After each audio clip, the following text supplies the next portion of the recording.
It was 2015 and I was incredibly pregnant and I had a driving desire to stay at home with my soon to be born son. And I remember the night that I stumbled upon virtual assistants and I thought, oh my goodness, this is it. This is what I've been looking for, a way to flexibly make money working from home. So the very next day I walked into a networking meeting. Yes, after just one day of calling myself a virtual assistant, I went to my first networking meeting because hey, I'm an all-in kind of person. And so I showed up and I proudly announced to the networking group that my name was Abbey Ashley and I owned a virtual assistant business.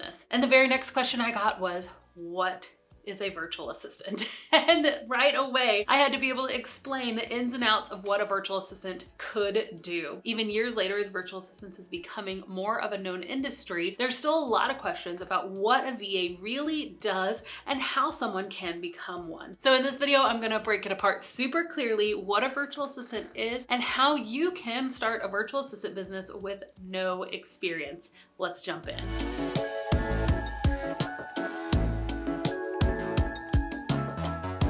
If you haven't met me, hi, my name is Abbey Ashley. I am the founder of the Virtual Savvy, and here at the Virtual Savvy, we love to talk about virtual assistants, all things working from home, making money, being your own boss. So if that's something that you're interested in learning more about, make sure that you subscribe to this YouTube channel. We release new content every single week so that you can have the top information on how to start and grow your own at-home virtual assistant business. Make sure you subscribe, and then you can also click that bell to be notified every single time I release new content. Becoming a virtual assistant is actually a lot more simple than you may think. In fact, there are 5 main steps that you'll need to take in order to get your virtual assistant business started. So I'm gonna break down those steps inside of this video. Now, if you're wanting a step-by-step guide on how to launch a virtual assistant business, everything from choosing your services to how to land your first paying clients, we have a free challenge coming up that I wanna invite you to. It's a 3-day to VA challenge happening January 2024, and you can go ahead and register for that at thevirtualsavvy.com/challenge. We'd love to see you there for this live free event. All right, let's go ahead and jump into those 5 steps that you need to take if you want to start a virtual assistant business with no experience. Step number 1 is to truly understand what a virtual assistant is. When I was asked in that very first networking meeting, what is a virtual assistant? I on the spot had to come up with a definition, and I'm still amazed to this day what actually came out of my mouth. What I said was essentially a virtual assistant is a remote assistant that provides administrative, technical, or creative services for small business owners. I went on to say that essentially anything that you could hire out to an assistant that would come into a physical office, if that task could be done remotely, it could fall under that virtual assistant umbrella. I like to use the term virtual assistant a lot of times interchangeably with freelancer, just like a virtual assistant is an umbrella term and there's a lot of services you can do underneath that umbrella. Freelancer is kind of an umbrella term as well. And so you may be a virtual assistant that specializes in copywriting, or you may be a freelancer that specializes in website design, but there's a lot of services that can happen underneath that umbrella. So again, most VA services really go into either administrative skills like data entry, customer service email, invoicing, technical skills like building websites, doing landing pages, connecting data on the back end, or creative skills. These would be services like graphic creation, logo creation, Pinterest management, really more those creative type of services. So once you fully understand what a virtual assistant is and how they can help small business owners, the next thing you'll need to decide are the services that you're going to offer. I would highly suggest starting with the skills that you already have. And yes, you already have skills to offer small business owners as a virtual assistant. Let me go ahead and list off the top 30 services that a virtual assistant can offer and see how many of these that you either already know how to do or that you feel like you could fairly quickly learn because you already have some kind of knowledge in that area. Email management, calendar management, customer service, content creation like writing blog posts, email newsletters, video editing, creating sales funnels, running ads like Facebook or Instagram ads, graphic design, web design, creating sales pages, copywriting services, social media management, community management, SEO or search engine optimization services, webinar setup and assistance, proofreading, data entry, transcription, billing or invoices, internet research, responding to blog comments, social media graphic creation, social media scheduling, ebook design, bookkeeping services, affiliate outreach management services, branding and design services, public relation management or affiliate management. Don't feel like you have to learn everything that's on this list. In fact, most VAs will not learn everything on this list, and that's okay. What's important is that you choose the services that are a good fit for you. Don't underestimate the immense value that can be added to a small business owner. If you can take these simple tasks off of a small business owner's plate, it really can add much more time and freedom for them to go on and grow the business. So really dive in, decide which services that you can offer, starting with the things that you possibly already know how to do. If you're wanting to become a virtual assistant and you have no experience, here is the third step you'll need to take, which is decide on your rate and packages. You need to think very carefully when deciding your starting rate as a virtual assistant. Remember, you can always work with a client if that rate is too high, but if your rate is too low, then you really are putting yourself in a corner potentially by working for somebody for a rate that you know you're being undervalued at. So that's why I recommend most virtual assistants start their services at about $30 an hour. It gives you enough wiggle room to go down maybe to 25 if need be, but then you can also build that rate as you gain more experience. The going rate for most virtual assistants, especially those who are US based,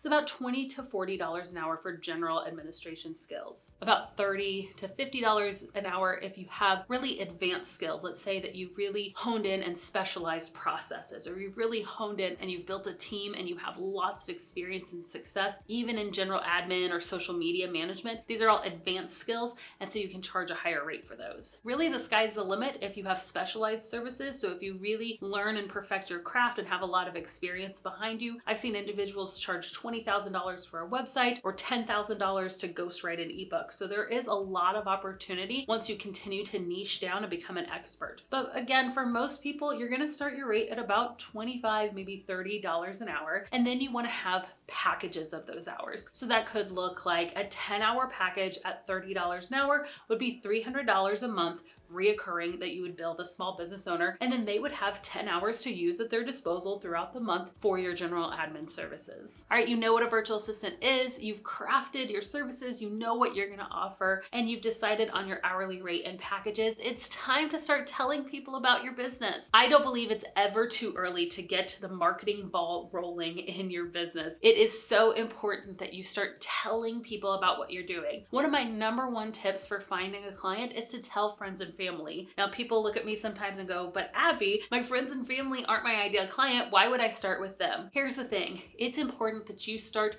telling people about your business. It can be a huge confidence booster just to finally let the world know what you're doing. It can be really scary, but once you've overcome that hurdle of telling the first few individuals about what you're doing, it gets easier with time. That's why I say start with the people who already know and love you. Even if they may not be small business owners, they likely know one small business owner, just like you likely know one small business owner, right? And so just by telling your friends and family, you're getting the people who know you, love you, rooting for you, asking you about your business, holding you accountable, but then you're expanding your network because most people know at least one small business owner that they could potentially refer you to. So I highly recommend, if you're starting a virtual assistant business, that the very first step you take in marketing it is to tell your friends and family. Now, I obviously can't cover all the ins and outs on how to market your business right here in this video, which is why we have this free 3-day challenge coming up. In this challenge, we're going to dive into how to market your business, how to get clients, and how to get the confidence to know that you are offering the services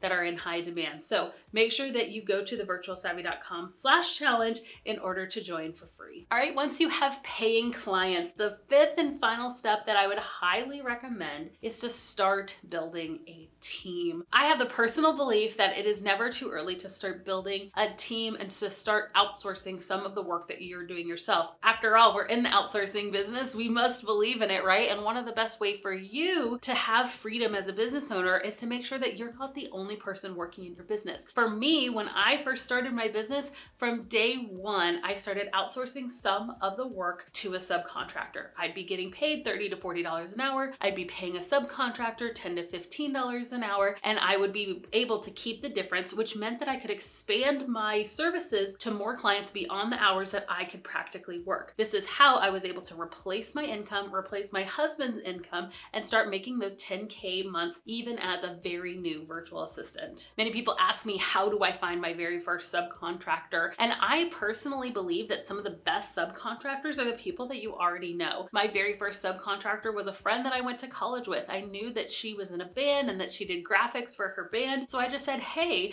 you're a stay-at-home mom. Would you like to create some graphics and make some money on the side? And she was thrilled. She had no intention of starting her own business, so I didn't have to fear her moving on and growing beyond the rate I could pay her. She had no interest in doing that. She just wanted to make a little bit of side money with a skill that she had while she was taking care of her kids. So it was a really great setup where I could pass work on to her. She could show it to me. I'd pass it on to my clients and get paid for the whole process without actually doing the work myself. All right, I want to know out of these 5 steps, which is the next action item for you? What are you going to take action on and do after this video ends? I want to know, because you can consume all of this knowledge, but you must start taking action if you really want to see your business take flight. Maybe it's time to decide on your rate or your services. Maybe you've just got to get out there and tell someone about your business. It's time to get that marketing ball rolling. Maybe your next step is simply to register for this challenge. You know that you need a little bit more information before you're ready to get started. Whatever your next step is, know that I believe in you. I have seen virtual assistants be a game changer for the 100,000 plus individuals who have come into our community, who have gone through our courses. It can change lives, and that's why I'm so passionate about sharing it with you. So we'll end with that, but just know, Savvy, I believe in you.